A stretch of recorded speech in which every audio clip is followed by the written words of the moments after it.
Hi everybody, it's Darcy from the Purposeful Pantry and welcome back to my channel. I'm so excited and honored and just gobsmacked to be part of the 2020 Jar of January. I'm pulling in that last day to show you my newest canning project. Today my project is going to be my very first water bath canning project, and it's water bath canning Mandarin oranges. These little oranges are awesome. You can extend the life of them when you buy them during the sales that happen in the winter because they're in season right now. So, you want to come with me and get this done? Before you go, I'm going to link up in the top the list of all of the Jarred Up January participants, and they're also going to be linked down below so that you can follow their channel as well. Let's get started doing some Mandarin oranges. Let's go through the tools that we're going to need today. What I have is I have a Presto 23 quart canner. I don't plan on pressure canning these, but because I only have this, I do not have a water bath canner because you can't use one of those on a glass top stove, and my stock pot is too small to hold a rack that fits in the canner, but I don't have one small enough to fit inside my stock pot. So I'm just going to go ahead and pull this out, and right now it is warming up water for sterilizing my jars, and I've got one jar in there to kind of help me gauge how much water I needed, and I can add a little bit more because I've got water going in my electric kettle to help me out. I have 4 cups of filtered water that I'm going to add about 3/4 of a cup of sugar to make a very light syrup. You do not need this. This could be done with water, it could be done with any orange juice you have, or it could be done with up to a medium syrup. You don't want one that's really heavy. I have lots of Mandarin oranges. I have this plus a few more bags of them. Usually a bag will get you approximately 8 pints. We'll see how far I can get, and then I'll show you.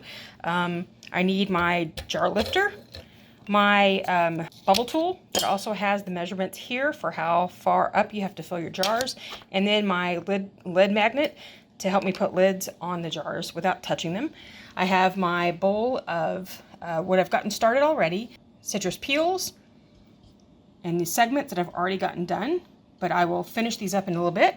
And then I have a jar of I'm in a bowl of really warm water that I've kept my lids in to keep them clean, and then my jar rings here as well. But I'm a little bit anal still as a new canner, and I want to make sure that I've got everything clean for me until I am more comfortable with the process all along the way. So this is a good way to do it. These have all been washed in hot soapy water, rinsed in hot water, and then I just put them inside of a bowl of warm water to keep them going until we're ready to start jarring. Okay, so what we have are Mandarin oranges. They're called Little Cuties for the name brand, but then you can get these anywhere. They are in season right now, and they're full of vitamin C, and they taste awesome. However, the process of canning them is going to make it to where you've lost the vitamin C, but they're still full of other nutrients that are good for you too. And what I've done is I've washed all of these in some hot soapy water, and I've also taken a little bit of baking soda to add to it. I did that after I washed my lids of my jars. Then I went ahead and put some baking soda in it and washed all of these so that, because I'm handling them on the outside and then touching the insides, I want to make sure that I've got these as clean as I can possibly get them. And I'm also going to be using these for something else in the future. So I went ahead and did a whole bunch of them and have them ready. So we're going to start peeling these. As you can see, they're really easy to start. These make really easy peeling oranges, unlike some of the bigger ones. And my son loves these, my youngest son does, because the membranes in each of the segments is not anywhere near as thick as it is in regular oranges. So he prefers these, and he prefers the canned version over anything. What you want to do is remove all of the skin, and then you're going to want to peel off as many of these little strings as possible and any pith that you can get off.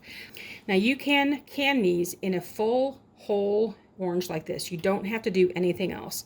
You can just pull as much of the string out as you can by pulling this part out, and then you've got one that you can put in the jar, and you can get 2 or 3 of these per pint-sized jar. I've got the half pints. But I prefer to do them in segments because of how we eat them for a meal. So I'm going to pull them open and get all of the inner strings out, as many as I can. And I always test one to make sure they're still juicy, because sometimes when you get these big bags of oranges, you'll have some that taste pretty old, like this one. This one is going to go into the bin. We'll do another one really quickly. See, this one's juicy. This one's good. I just find that they're almost sometimes, that's not going to go in the bin. I'm going to eat it while we wait for these to go. Sometimes, I mean, I just really feel like these are hit or miss, what you're going to get a good one or not. All right. So this one cleaned up pretty easily. Get all the strings off that I can. And segment out the insides. And then separate.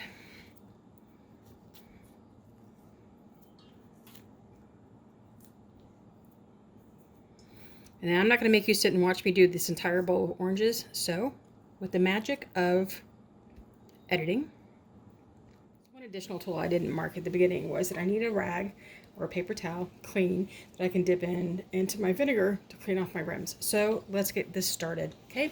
What I have is my pot is full of jars that have been, so I'm pulling out a jar out of my canner.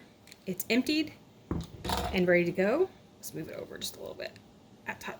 Okay, what I'm going to do now is put all of my segments in, fill this up, and you'll see that I didn't get them completely clean. After a while it gets so tedious, and sometimes they just stick to your fingers and they won't come off and they stick to everything else. So I wasn't too chuffed about making sure they were perfectly clean, but I got them as clean as I could. Then after we've done that, we're going to fill it up to a 1/2 inch with your syrup or water of headspace, as per the guidelines of the National Center for Home Food Preservation. You can check their site for any information that you need, or you can use their book, which you can get online for free on their site, or you can get for about 10 bucks at Amazon, already printed for you. So what I'm going to do right now is that I put some water in. I see that it's up to 1 inch headspace, but I'm going to go ahead and debubble, because when you have all these segments, it creates a lot of little air gaps in there, and I want to make sure those air gaps are completely taken care of. I have just perfect amount of headspace. Come on.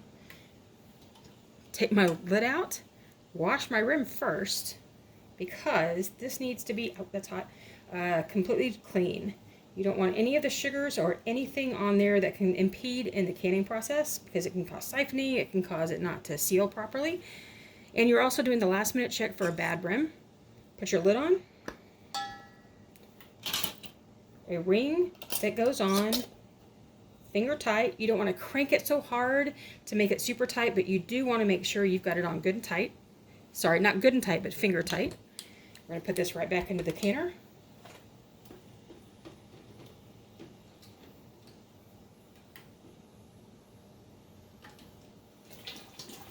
Pull out our next jar and do it all over again.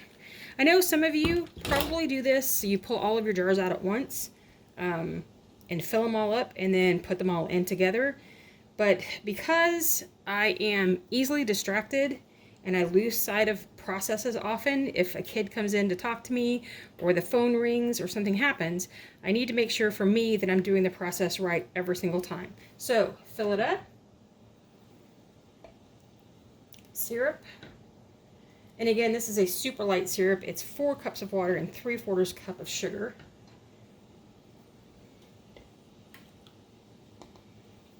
So I think I'm close, and I'm going to go ahead and debubble. No, I'm not even remotely close. I can't see. But I've still debubbled.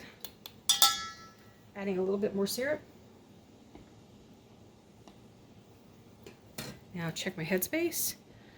I'm getting close, but I also find that I have enough room. I can probably add one more segment. And perfect. All right, clean my rim.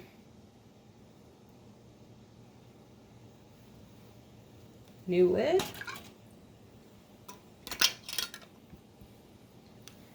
New ring.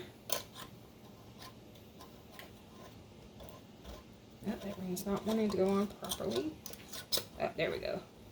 Finger tight. Right back into the canner. And I'll show you when I'm done what it looks like. So what I got here is my frying pan lid. I'm going to use it instead of the big heavy Presto lid because this is easier for me to manage and I can see down inside of it to see when it's boiling. I'm going to put the lid on to help that process get along so we're not wasting the energy to boil an open kettle and wait for this to go. And as soon as I start seeing a good boil, I'll turn it down to about an 8 or 7 on my stovetop. And let it go for 10 minutes for my elevation. You'll need to check with a chart that I will link down below that will give you the elevation required, well, the processing time for your elevation, because you need to add 5 extra minutes for each segment above 1,000 feet. So now that we have a good rolling boil, I'm going to set my timer to 10 minutes and go.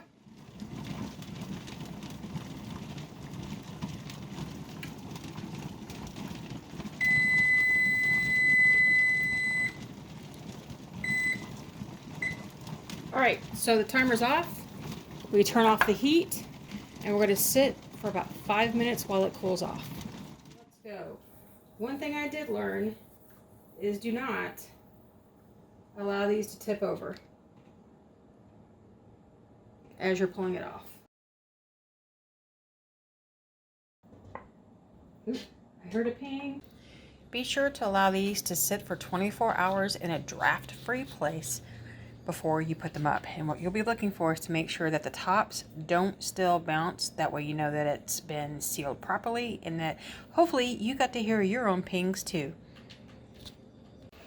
So it's been 24 hours and all of the jars have pinged. I've checked the tops. I've given them a chance to sit and rest. And so now what I'm doing is washing them very gently to make sure that we've got no sticky residue that may cause a problem on our shelves.